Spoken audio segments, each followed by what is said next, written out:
si ella como congresista quería resolver ese problema, ¿por qué no sometieron a debate en el Congreso de la República el proyecto de ley que presentamos al comienzo de nuestra gestión para limitar estas dos figuras jurídicas para poder establecer?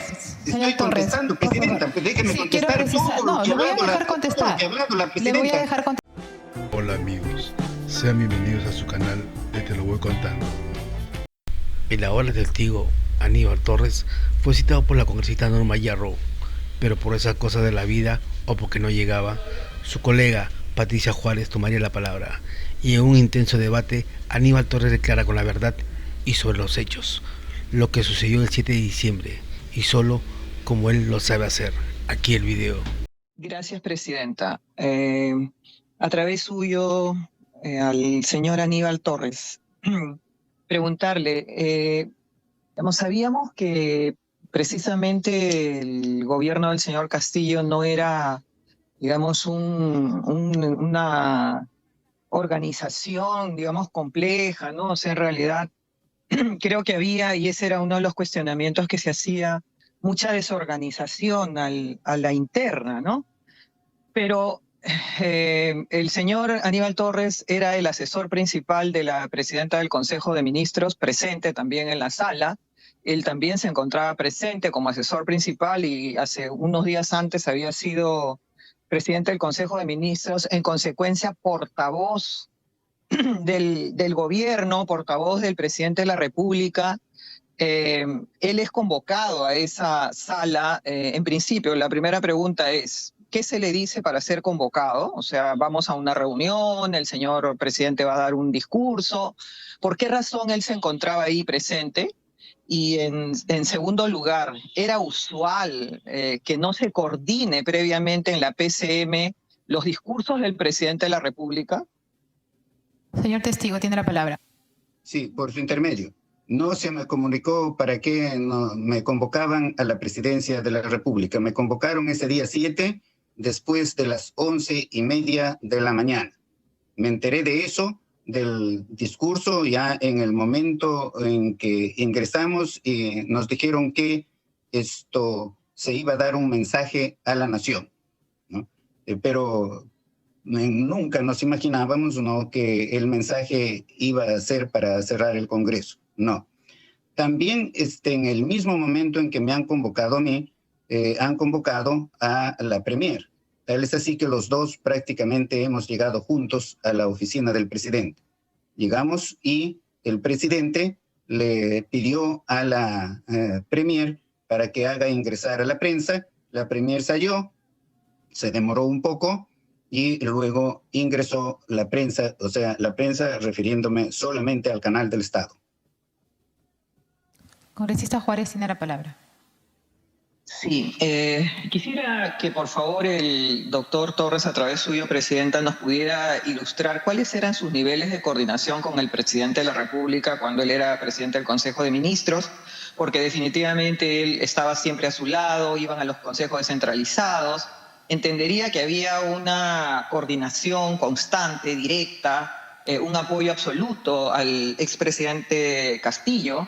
Entonces, en este caso, digamos, había ya alguna separación, ellos no conocían realmente quiénes estaban alrededor del golpista Castillo, sabían realmente qué es lo que ocurría en su entorno, o es que ya no habían esos niveles de coordinación estrechísima que él tuvo con el señor Castillo mientras él fue presidente del Consejo de Ministros.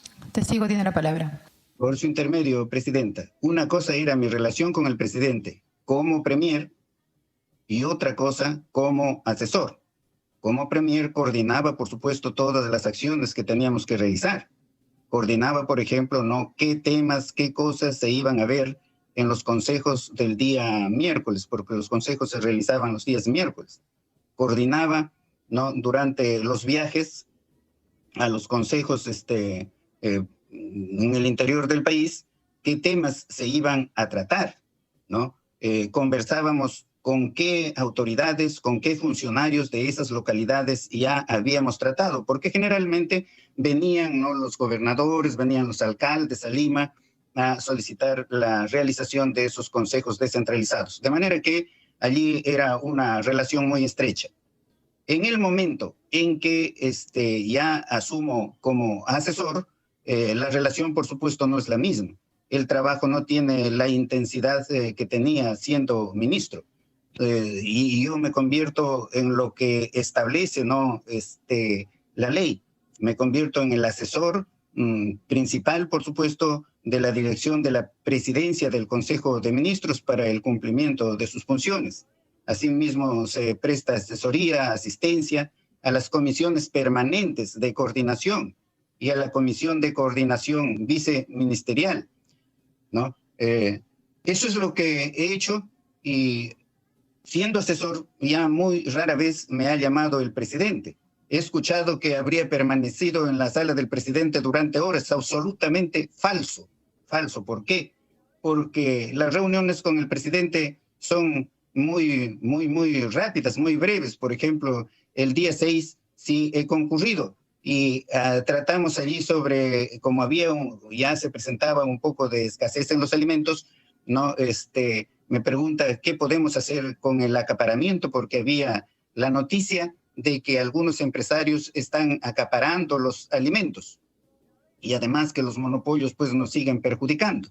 Entonces allí, por supuesto, que le he dicho al presidente que se está elaborando un proyecto de ley del Código de Protección y Defensa del Consumidor a fin de establecer las sanciones que puede aplicar el Indecopi.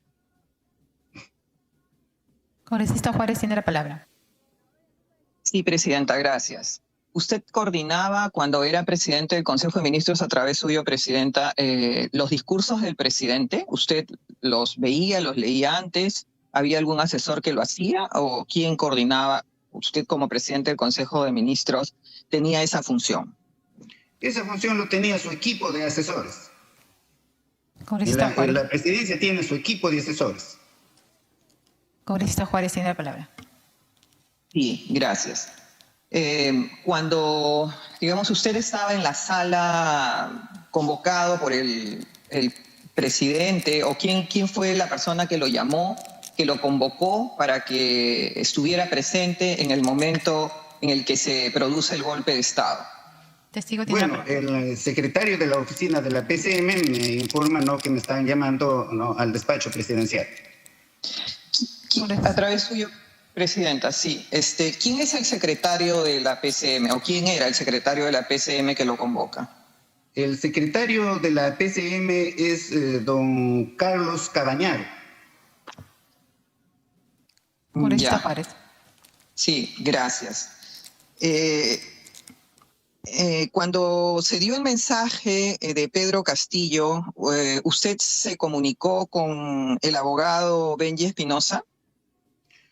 Cuando se dio el mensaje, no. Me comuniqué con el abogado ya mucho después, porque necesitaba, ¿no?, de un asesor penalista. Yo no soy penalista, yo lo estaba asesorando, no al inicio. Pero sí logré comunicarme en algún momento con el doctor Espinosa, quien me manifestó que él había renunciado ya a la defensa. Congresista Juárez. Sí. Luego del discurso del señor Castillo, que de acuerdo a la versión suya, ustedes habrían desconocido con la premier Betsy Chávez, ¿cuál fue la razón? Entendía que usted podía asentir, estar de acuerdo con que se haya dado el golpe de Estado, porque no entendería cómo fue al ministro del Interior y al ministro de Defensa a ver si es que había movilización de la policía o de las tropas. ¿Ustedes le dieron la indicación? ¿En qué momento, digamos, se dieron cuenta de que eso no ocurría y le indicaron al expresidente Castillo que debía comunicarse con su abogado? Testigo tiene la palabra. Por su intermedio, señora presidenta, ¿no? Yo he tomado la decisión, ¿no?, de llamar al abogado del presidente porque se necesitaba de un abogado penalista. Repito, yo no soy penalista, pero tuve que asesorarlo en las diligencias iniciales. Que quede bien claro, nadie de los que, y así se ha determinado ya, nadie de los que hemos estado presentes allí conocíamos de la decisión del presidente de disolver el Congreso. Porque si él manifestó allí que disuelve el Congreso, entiéndanlo bien, cualquier persona con sentido común, y mayormente si es un abogado, sabe que eso se tiene que hacer con el auxilio de las Fuerzas Armadas. Sin eso no hay golpe de Estado. Entonces mi preocupación fue averiguar, ¿no?, de qué se trataba. Se trataba de un golpe de Estado, y por eso es que pregunto al ministro del Interior, ¿no?, si iban a intervenir el Congreso, y él me dijo que no sabía nada al respecto. Y luego me doy la vuelta, le pregunto al ministro de Defensa si van a salir las Fuerzas Armadas, y él me contesta: a mí no me han dicho nada. Eso es lo que ha sucedido. No he tenido mayor conversación con ellos. No lo he tenido. No era un momento ya como para conversar. Yo ya sabía que allí la cosa estaba mal. Si no había coordinación con las Fuerzas Armadas, eso, por supuesto, no es golpe de Estado, porque no se puede hacer un golpe de Estado sin las Fuerzas Armadas. Eso lo entiende cualquier persona, ¿no?, que tenga un mínimo sentido común, ¿no? Y así se ha establecido finalmente, ¿no?, que no había pues coordinado el presidente con las Fuerzas Armadas. Ahora que eso en la investigación se profundice, ¿no?, lo que ha sucedido al respecto. Pero hasta este momento no ha habido esa coordinación. Si no ha habido esa coordinación, si no ha habido participación de las Fuerzas Armadas, no hay golpe de Estado. Hay golpe de Estado para los que no conocen, para las personas, ¿no?, que no entienden nada de esto. Ellos podrán decir golpe de Estado, y lamentablemente el Perú estamos en la situación en que estamos, y podemos hablar todo lo que se nos viene a nuestra imaginación y tomamos como que si fuera verdadero eso. Lamentablemente esa es nuestra realidad. Congresista Juárez tiene la palabra. Sí, gracias, presidenta. Participó el señor Aníbal Torres en la reunión que tuvieron los ministros de coordinación el día 6 de diciembre, en donde refieren haber estado el ministro Sánchez, el exministro Chero, el ministro Salas, el abogado Benji Espinosa. Por momentos, digamos, ¿participó él en algún momento de esa reunión previa? Señor Por su intermedio, señora presidenta, no he participado de esa reunión, lo cual no significa de que no haya tratado ese tema tanto en la oficina de la PCM como en los momentos en que me he encontrado con los ministros, en el sentido de que era difícil realmente establecer si se iba a vacar o no vacar al presidente. Mayor eran las posibilidades de la no vacancia.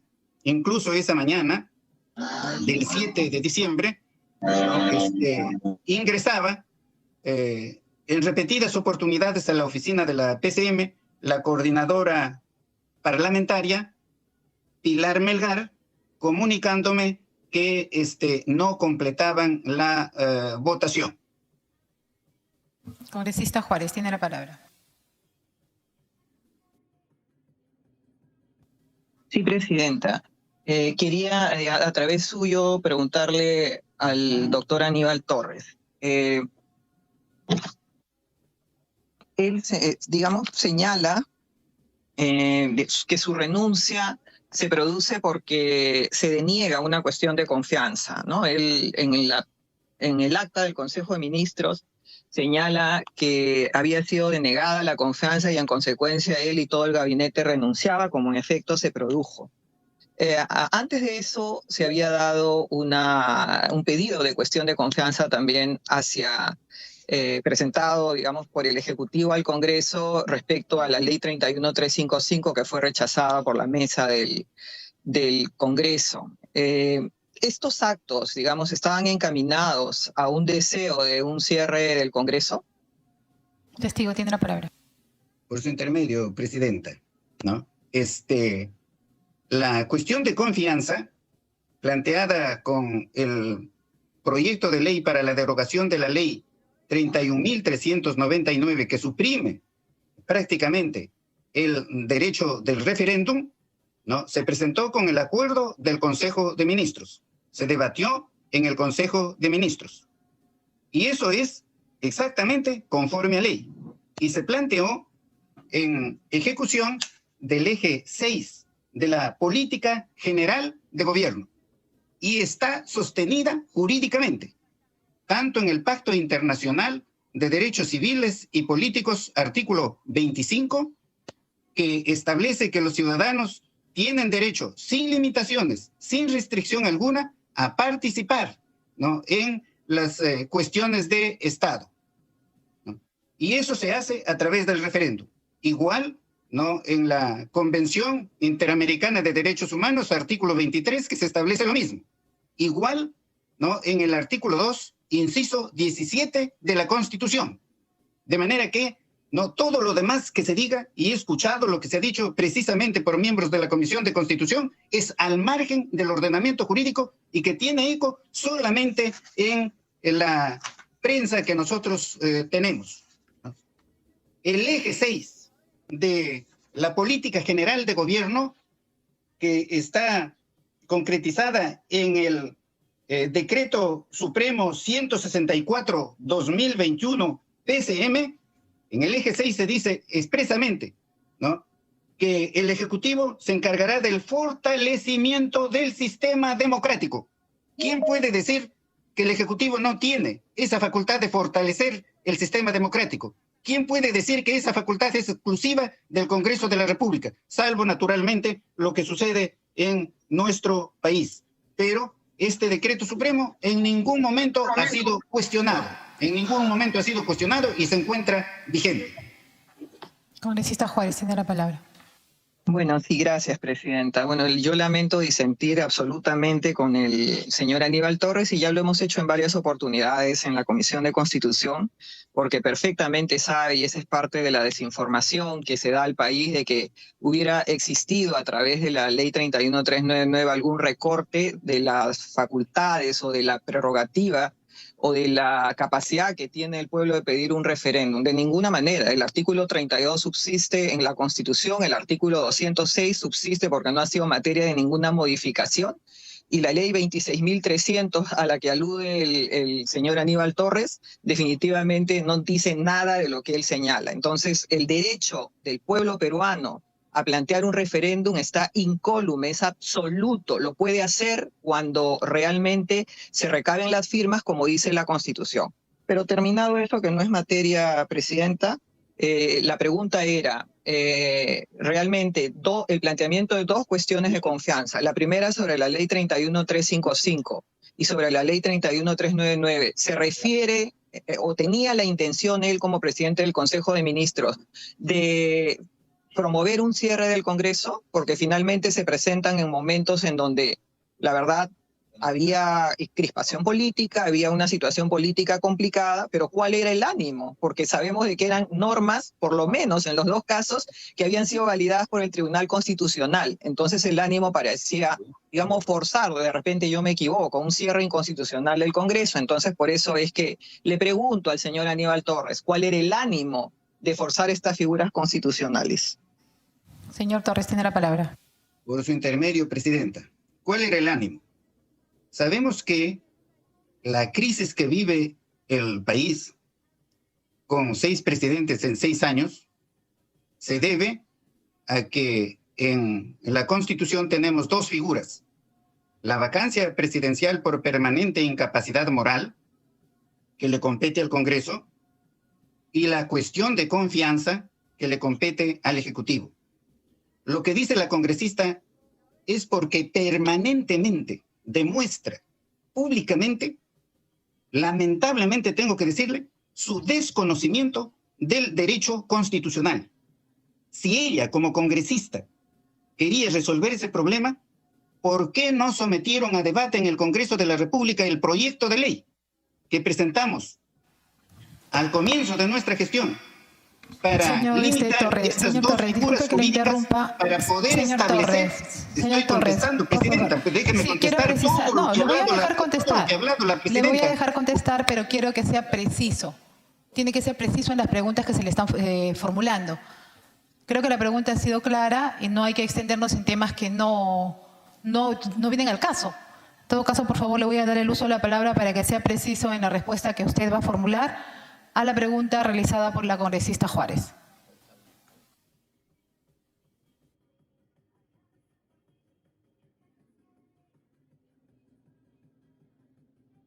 El audio, por favor. Encienda su audio, señor Torres. No ha habido ninguna intención de cerrar el Congreso. Lo que ha habido es establecer el equilibrio de poderes roto con la dación de la ley 31.399. Esa ha sido la intención. Gracias, testigo. Congresista Juárez tiene la palabra. Sí, gracias, Presidenta. Siempre es importante e interesante escuchar los argumentos del doctor Aníbal Torres. Quería hacerle otra pregunta.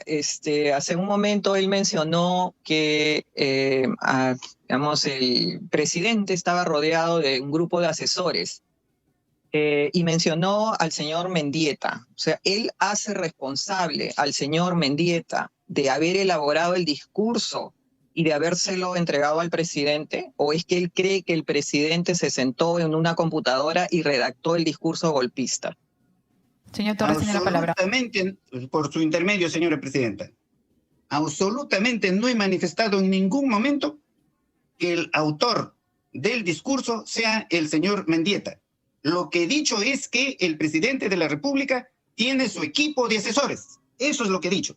No se debe tergiversar lo que uno declara. No. Además, debo manifestar que el señor Mendieta, en el momento en que el presidente lee el discurso, no estaba presente. Ingresó cuando terminó el discurso. Congresista Juárez tiene la palabra. Sí, gracias. No, en realidad yo me refiero a las declaraciones que ha dado el señor Aníbal Torres en el sentido de señalar que entre los asesores estaba el señor Mendieta, haciendo una mención a que eran los asesores los que posiblemente le habían escrito el discurso. La otra pregunta que le hice y no me contestó es si es que el presidente de la República, expresidente Castillo, tenía las facultades, la condición, o si alguna vez él lo vio escribiendo algún discurso, y si era él el que escribió su discurso. Señor Torres tiene la palabra. Que lo he visto redactando sus discursos anteriores, sí, en algunas ocasiones lo he visto redactando en sus escritorios sus discursos, pero yo no he participado en la redacción de esos escritos. Tampoco he dicho, y lo repito otra vez, no he dicho que el señor Mendieta haya redactado el discurso en mención. No lo he dicho. Lo que he dicho es que el presidente de la República tiene su equipo de asesores con los cuales, por supuesto, no coordina la redacción de sus discursos. A mí no me consta de que este discurso haya sido coordinado con tales asesores. Congresista Juárez tiene la palabra. Sí, ¿quiénes eran los asesores del expresidente Castillo? Digamos, a su criterio, ¿quién podría haberle escrito el discurso? ¿O es que él considera que, siendo la presidenta del Consejo de Ministros, la portavoz del gobierno, podía ella haber participado en la elaboración del discurso?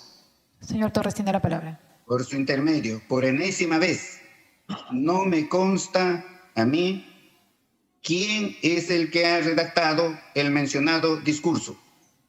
Como testigo tengo que declarar sobre hechos que conozco, no sobre imaginaciones, no sobre suposiciones.